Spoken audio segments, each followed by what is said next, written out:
आज भी हमारे पुरखों के सिरे के लिए हमारे बाप दादा यहाँ आते हैं और धोलिया बावसी से केसर चढ़ाकर हम लोग वापिस वहां पर पहाड़ों में स्थापित करते हैं पुनः रीति रिवाजों के साथ में। लेकिन जो हमारे पुरखों के बाबूजी थे, जो कालिया बावसी के नाम से भी जाना जाते थे, धोलिया बावसी के नाम पर धोलागढ़ में, कालिया बावसी के नाम पर केसरिया जी में और बुरिया बावसी के नाम पर गोतमेश्वर में, कालांतर में धीरे धीरे हमारे लोगों से इनकी पूजा विधि छीनी गई थी और केसरिया जी पर आज किसी और ने कब्जा जमाया है। इसी तरीके से अभी हाल ही में गोटिया अम्बा पर जो घटना हुई थी, उस गोटिया अम्बा की घटना में भी हमारे पुरखों का इतिहास है, रीति रिवाज है, संस्कृति और परंपराएं जुड़ी हुई है। लेकिन आज आदिवासी परिवार की ताकत बढ़ती नजर आ रही है। आदिवासी परिवार की बढ़ती ताकत को एक नारे से जोड़ा जाता है कि एक तीर एक कमान, और एक तीर एक कमान के नारे से पूरे देश के आदिवासी एक होने के लिए तैयार हो जाते हैं। ऐसे वक्त में आरएसएस और संघी विचारधाराओं को यह बात हजम नहीं होती है तो आरएसएस और संघी विचारधाराएं आदिवासी को या आदिवासियों से लड़वाने के लिए आगे करती है और आदिवासियों के कंधों पर बंदूक रखकर उनको इस बात की ओर आगे ले जाती है। ऐसा पहली बार नहीं हुआ है, ऐसा कई बार हो चुका है कि जब आदिवासियों के देवी देवताओं पर अतिक्रमण करने का प्रयास किया गया, आदिवासी देवी देवताओं के साथ में छेड़छाड़ करने का प्रयास किया गया, उसी परिवार से जो दक्षिणी राजस्थान के अंदर आदिवासी परिवार की बढ़ती ताकत को रोकना चाहते हैं। और इसी तरीके से राजस्थान के पूर्वी हिस्से में भी जो अंबागढ़ का किला था, उस अंबागढ़ के किले के ऊपर जो मीणाओं का अंबागढ़ था, भगवा रंग लगा झंडा लगाया गया था, लेकिन वहां के मीणा उनके अंदर आपसी दरार डालने की कोशिश की थी, एक हुए थे और अंबागढ़ के किले को आरएसएस से आजाद कराया था।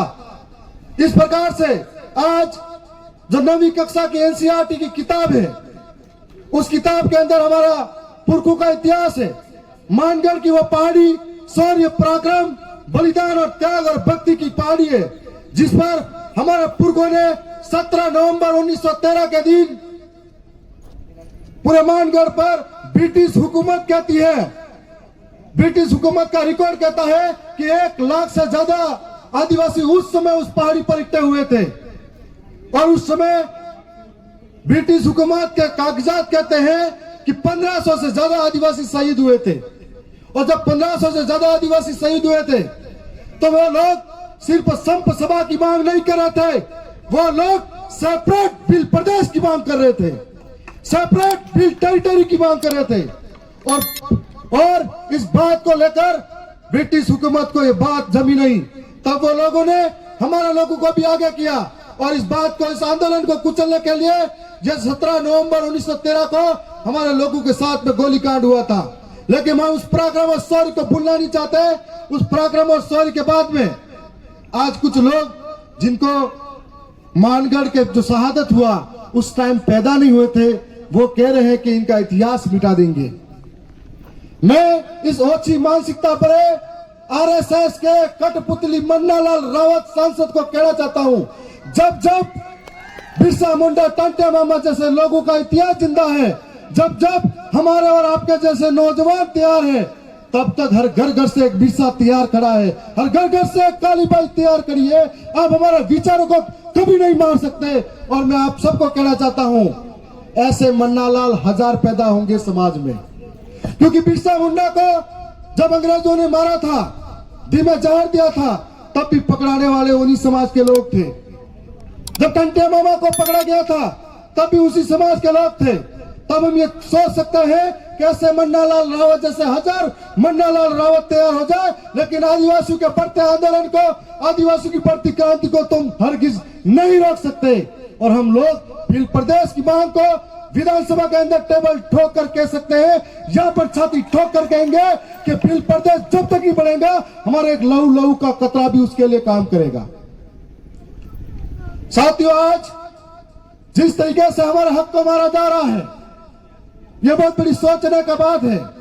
जो लोग आदिवासियों के वोटों से जीत कर जाते हैं और आदिवासियों को मारने की बात करते हैं। हम लोग उदयपुर के अंदर लगातार खबरें देख रहे हैं कि पैंथर के द्वारा आदिवासियों पे हमला किया जा रहा है और अभी सरकार को सफलता हासिल हुई कि पैंथर को पिंजरे में बंद किया था। उसी प्रकार से उदयपुर से वोट लेकर कुछ लोग दिल्ली की ओर लौटे थे, वो भी उस पैंथर की तरह कम नहीं है जिन्होंने आदिवासियों के वोट लेकर यह कहा कि आदिवासियों के घर जला दो, आदिवासियों को मारो। तो आज मैं कहना चाहता हूं, सरकार ने उस आदमखोर पैंथर को पकड़ा था, इस आतंकवादी पैंथर को वक्त आने पर अपन पिंजरे में बंद करेंगे। साथ साथ में यह बताना चाहूंगा कि आज सरकारें हमारे साथ कितना भेदभाव करती है।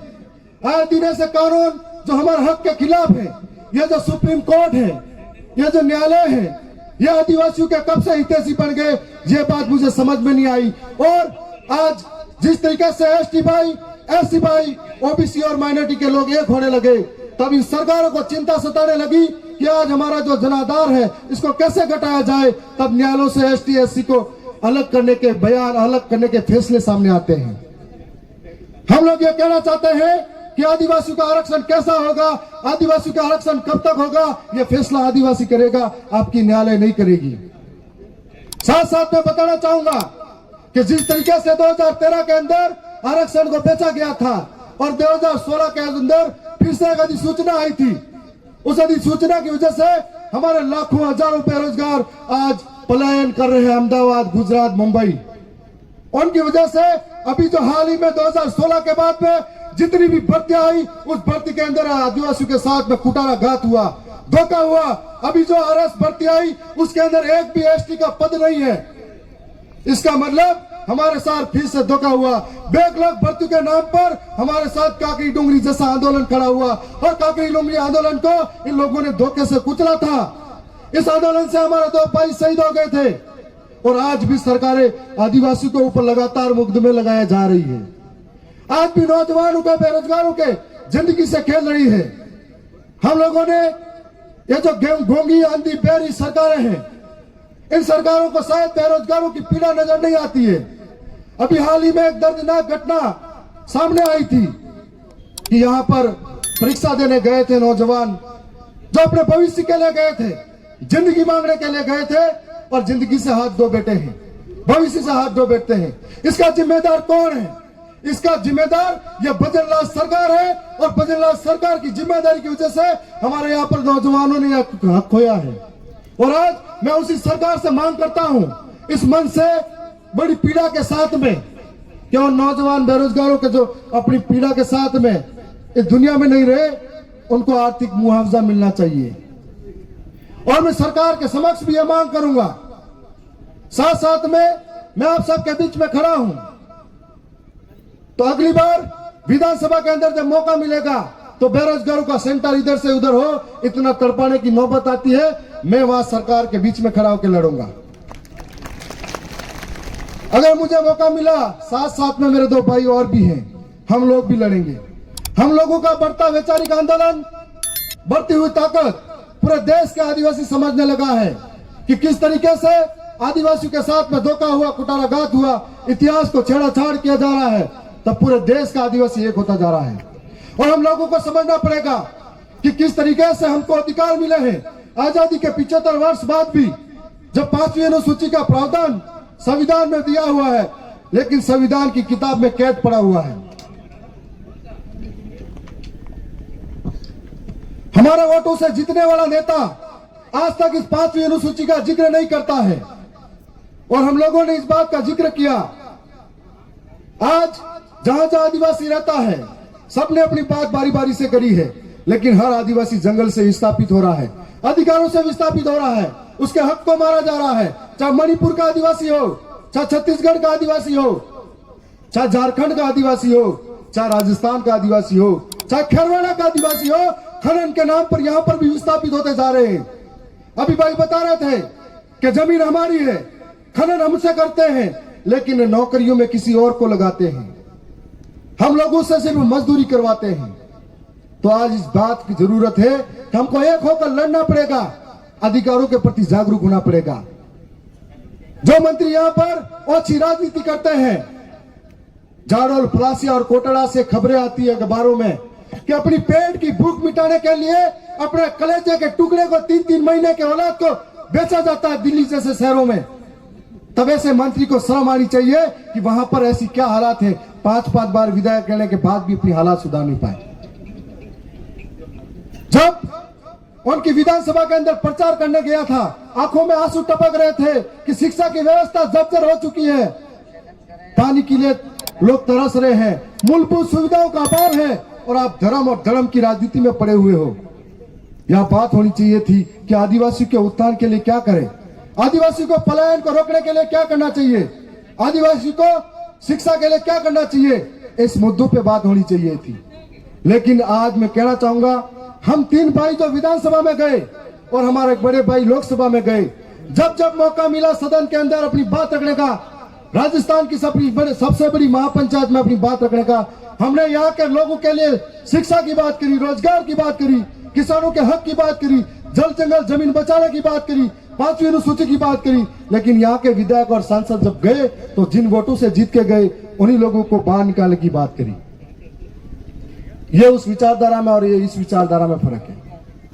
खैरवाड़ा के भाइयों से भी मैं कहना चाहूंगा कि हम लोग मतभेद अलग अलग हो गए थे, अलग अलग विचार हो गए थे, लेकिन आज मतभेद तो एक हो गए, हमारे मनभेद एक नहीं हो पाया। क्या मैं सही कह रहा हूं? मनभेद हमारा एक नहीं हो पाया है। लेकिन मैं आपसे सवाल करना चाहूंगा, क्या आप चाहोगे कि आरएसएस जैसी विचारधारा आदिवासियों को खत्म करे और यह देखना चाहोगे क्या? आप हाथ खड़ा करके बताओ कि ऐसी विचारधारा को निस्तो नाबूद कर देंगे। हाथ खड़ा करके बताओ, क्या आप चाहोगे कि हम 5वीं अनुसूची के लिए लड़ाई लड़ेंगे? क्या आप चाहोगे कि हम जल जंगल जमीन की हक की लड़ाई लड़ेंगे? क्या आप चाहोगे कि जो भील प्रदेश हमारे पुरखों की अधूरी इच्छा है उसके पूरी करने के लिए लड़ेंगे? यदि हम चाहेंगे तो मतभेद जो खत्म किया है तो मनभेद को भी खत्म करना पड़ेगा और हम सबको मिलकर लड़ना पड़ेगा। अगर ऐसा होता तो हम 3 अभी विधानसभा में अंदर हैं, 4था खैरवाड़ा का भी साथ होता। ऐसा हमको समझना पड़ेगा। हमारी लड़ाई बहुत लंबी है। सरकारें गात लगा कर बैठी है कि कब इनका शिकार किया जाए, कब इनको कहां रोका जाए। कई तरह के भ्रामक खबरें फैलाते हैं, कई तरह के लोगों के साथ में आगे आगे लोगों को करते हैं और हमारे साथ में अत्याचार करवाते हैं।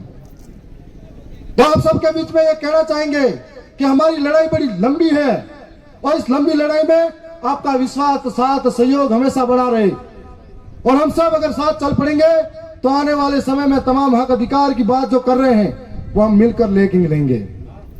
मुझे पूरा विश्वास है कि आज चिंतन शिविर सार्थक तब होगा जब यहां से मनभेद खत्म हो जाएंगे और यहां से सब एक होकर आगे के लिए लड़ाई लड़ेंगे। मैं इतना ही कहूंगा कि इतिहास हमारा पढ़ लेना, इतिहास हमारा पढ़ लेना।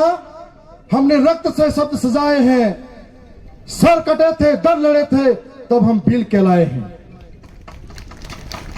पुनः मैं बहुत बहुत धन्यवाद करता हूं। एक भाई ने कहा था कि आप विधानसभा में जाओ तो बात रखना कि एनसीईआरटी की किताब में 9वीं का जो पाठ है उस पाठ को जो बदलने की बात कर रहे हैं, मैं और मेरे साथी आप सबको भरोसा दिला रहे हैं कि आसपुर से विधायक उमेश जी डामोर और बागीदोरा से विधायक जय कृष्ण जी पटेल भी, हम तीनों लेटर लिखकर भी अवगत कराएंगे और सदन के अंदर जरूरत पड़ी तो पूरे सदन के अंदर हम लोग सामने खड़े होंगे अधिकारों की जब बात आएगी।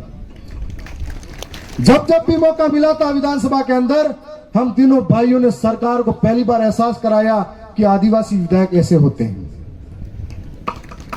और यह ताकत आप सबकी वजह से है, आप सबका भरोसा है, आप सबका साथ है, इसलिए है और आपको पुनः भरोसा दिला रहे हैं। आपकी लड़ाई हो, चाहे लड़ाई खैरवाड़ा की हो, चाहे लड़ाई डूंगरपुर की हो, चाहे लड़ाई छत्तीसगढ़ झारखंड की हो, चाहे लड़ाई देश के किसी भी कोने की हो, तो जब भी बात आएगी आदिवासियों की, हमको आगे खड़ा मिला पाओगे।